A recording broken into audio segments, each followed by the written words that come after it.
യൂനുസ് അഹമ്മദ് ചേരുന്നു തത്സമയം. യൂനുസ്, ഇന്നിപ്പോൾ ആൾക്കാരെ ഉറ്റുനോക്കുന്ന ഒരു കാര്യം, മുൻകൂർ ജാമ്യം കിട്ടിയ ഈ രാഹുൽ മാങ്കൂട്ടത്തിൽ അദ്ദേഹത്തിന്റെ ഒളിവ് സങ്കേതത്തിൽ നിന്ന് പുറത്തിറങ്ങുമോ എന്നാണ്. പുറത്തു വന്ന് അദ്ദേഹം പോളിംഗ് ബൂത്തിൽ വരുമോ എന്ന്. ഏതാണ് ഈ ബൂത്ത്? അവിടെ അദ്ദേഹത്തെ പ്രതീക്ഷിക്കുന്നുണ്ടോ അദ്ദേഹത്തിന്റെ അടുപ്പക്കാർ? നിഷാദ്, അത് തന്നെയാണ് ഒരു പ്രത്യേകത. പാലക്കാട് നഗരസഭയിൽ കുന്നത്തൂർ നോർത്ത് 24-ാം ഡിവിഷനിലാണ് ഇപ്പോൾ രാഹുലിന്റെ വോട്ടുള്ളത്.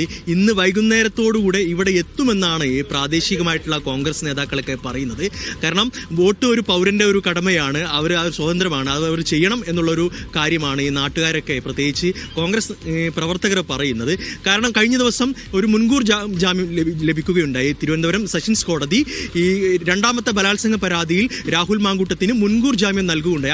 ആ വിധി തന്നെ നമുക്കറിയാം, ആ പരാതി തന്നെ ചോദ്യം ചെയ്യുന്ന രീതിയിലായിരുന്നു ആ ഒരു വിധി ഉണ്ടായിരുന്നത്. ആ ഒരു സാഹചര്യത്തിൽ രാഹുൽ മാങ്കൂട്ടത്തിന് വലിയൊരു ആശ്വാസമാണ് രണ്ടാമത്തെ ഈ ബലാത്സംഗ കേസിൽ ഉണ്ടായിരുന്നത്. ആദ്യത്തെ കേസിൽ ഹൈക്കോടതി അറസ്റ്റ് തടയുകയും ചെയ്തു. ആ ഒരു സാഹചര്യത്തിൽ തന്റെ ഒളിസങ്കേതത്തിൽ നിന്ന് ഇറങ്ങാനുള്ള ഒരു സാഹചര്യവും ഒത്തുവന്നൊരു സാഹചര്യം നിലവിലുണ്ട്.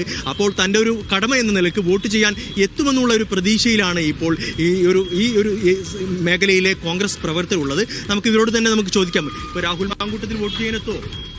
രാഹുൽ മാങ്കൂട്ടത്തിൽ വോട്ട് ചെയ്യാൻ എത്തണമെന്നാണ്. കാരണം വോട്ട് രേഖപ്പെടുത്തേണ്ടത് ഓരോ പൗരന്റെയും അവകാശമാണ്. സോ അതിന് എത്തുന്നതിന് ആരും തടയേണ്ട കാര്യമില്ല എന്നാണ് തോന്നുന്നത്. പൊതുവെ എങ്ങനെയാണ് രാഹുൽ മാങ്കൂട്ട ഈ ഒളിവിൽ പോകുന്ന സാഹചര്യം ഉണ്ടാവുന്നത്? കോൺഗ്രസിൽ നിന്ന് പുറത്താക്കുന്നു സാഹചര്യം ഉണ്ടല്ലോ.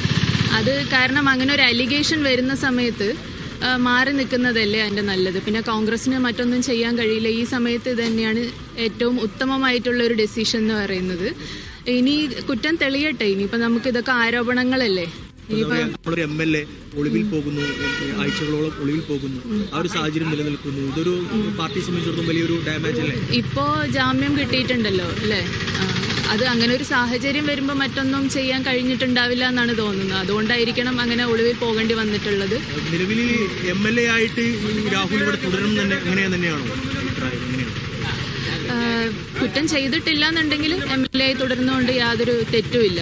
അപ്പോൾ ഇപ്പോൾ നിയമപോരാട്ടം നടക്കുകയല്ലേ, നിയമപോരാട്ടം നടക്കട്ടെ, അതിൻ്റെ നടപടികളൊക്കെ നടക്കട്ടെ. അപ്പോൾ കുറ്റം തെളിയുമ്പോൾ പിന്നെ മനസ്സിലായിക്കോളുമല്ലോ. സോ അങ്ങനെ ആവുമ്പോൾ ഐ തിങ്ക് പാർട്ടിയിൽ തിരിച്ചെടുക്കുമെന്ന് തോന്നുന്നു. കുറ്റം തെളിയുമ്പോൾ, കുറ്റം ചെയ്തിട്ടില്ല എന്ന് തെളിയുമ്പോൾ. ഇത് തന്നെയാണ് ഇവർ കോൺഗ്രസ് യൂത്ത് കോൺഗ്രസ് പ്രവർത്തകരെ പറയുന്നത്. കുറ്റം തെളിയട്ടെ, ആ തെളിഞ്ഞാൽ മാത്രമേ ശിക്ഷ വരൂ എന്നാണ് ഇപ്പോൾ യൂത്ത് കോൺഗ്രസ് നേതാക്കൾ. ഇപ്പോൾ അദ്ദേഹം പാർട്ടിയിൽ നിന്ന് സമ്പൂർണ്ണമായും പുറത്താക്കപ്പെട്ടിട്ടുള്ള ഒരാളാണ്. അദ്ദേഹത്തെ ഒരു നിലയ്ക്കും ചേർത്ത് പിടിക്കാൻ ഇപ്പോൾ കോൺഗ്രസിന് കഴിയില്ല.